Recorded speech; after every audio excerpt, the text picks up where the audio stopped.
and thanks for tuning in. If you are new to this channel, please hit that subscribe button.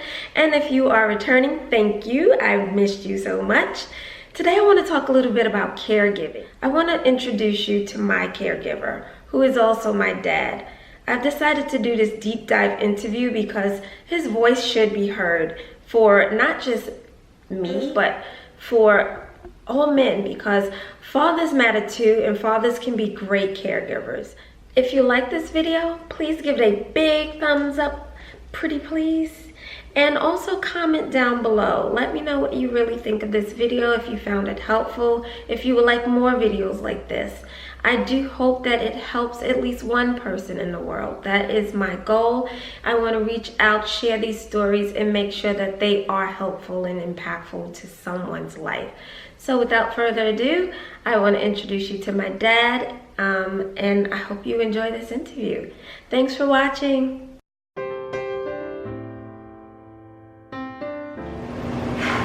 Wow. I was dumbfounded, to say the least. Both me and your mother, we just looked at each other like, what the heck is going on? You know, did the doctor know what he was talking about? We didn't understand what just happened. We did not understand what the process was going to be.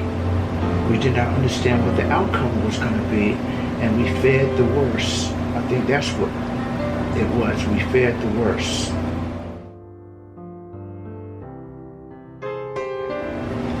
Well, first of all, you didn't know who to turn to. If you're not familiar with the hospital systems, the medical profession, the information it can be inundating, to say the least. You know, the terms, you know, the terminology that is being used. You know, they have many different methods to treat cancer, right? But which one is right for our daughter? Right. You know, I had no idea. Until today, I'm still a little dumbfounded, and I'm scared of the process, because your journey took many different turns, right? And that's, I'll be honest with you, that was not comforting to know that, and it could happen again. Unfortunately, you know, we have a little idea of what to do, what not to do. But I'm thinking about people or families that are going through this the first time. I'm sure that they feel just the way we felt. I mean, the process, I don't think the medical field is friendly. It's that they want you to believe. You know, if you don't have enough money or you don't have the right insurance, that determines the level of care that you're going to get. You know, it's, and understand, it becomes a lifelong journey now. It doesn't end with the, you know, relieving the person of cancer, because now they have to go through a process for the rest of their lives.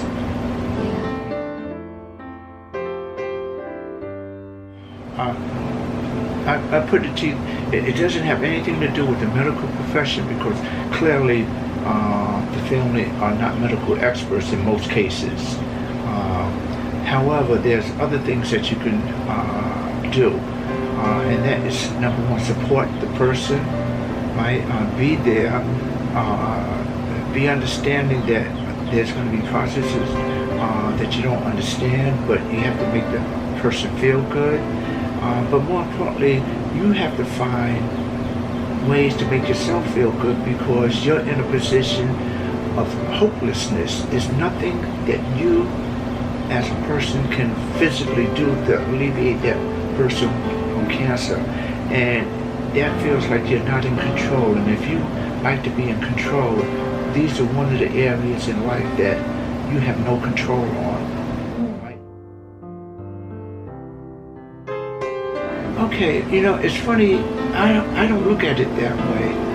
The fact that I was there, the fact that when you needed your treatments to go through your chemo, I felt like the little bit I could contribute to that made me feel good.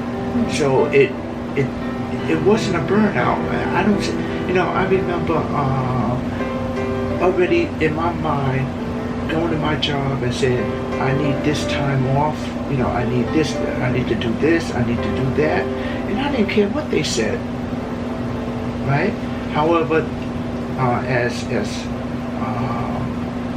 my company would have it, they were very understanding.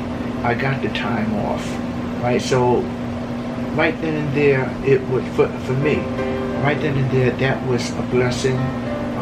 That helped alleviate the anxiety, right? But the fact that I was there to be able to take you to and from chemo made me feel like I was starting to gain some control back by doing my duty, right?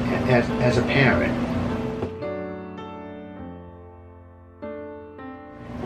One of the best and worst times, I would say, is the fact that when myself, Fritzy, and you decided that you were going to take your hair off, cut your hair off. That was big. That was big. I'm sure it was big for you, but understand from a parent's point of view, you're watching your child go through something that you have, once again, go back to no control on, right? But the fact that we decided we're going to cut off your hair, and we took you to the basement, right? And I think I started the cutting process. Fritzy finished it. I think it was the reverse. It was the reverse. You did the shaving. I did the shaving, right? But I remember when Fritzy was cutting your hair, tears were coming to my eyes. I felt emotional. But I felt like we were participating in something that needed to be done. So that was great. And let's go back to something else, the fact that you had a couple good friends, right? That helped you also through the process. I think in a sense, in your case, you were lucky to have family and friends that was there for you. That helps out. I just think about the people that don't have anyone, that have to go through the process by themselves. Yeah. I agree. Definitely caregivers need support as well, and having that community of people strengthens not only that person going through it, but it strengthens each other as caregivers.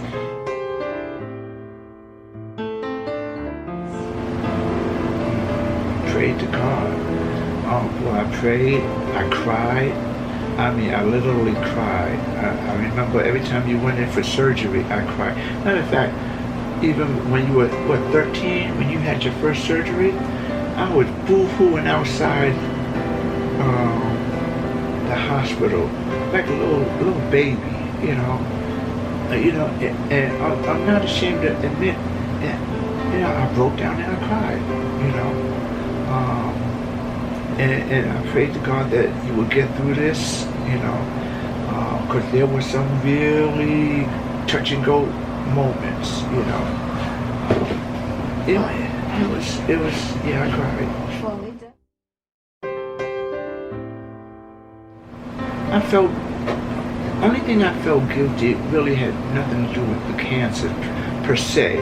I felt guilty about the rough childhood that you had to go through, and then at this moment, the fact that you might not be here to really enjoy life and to see the finer things in life.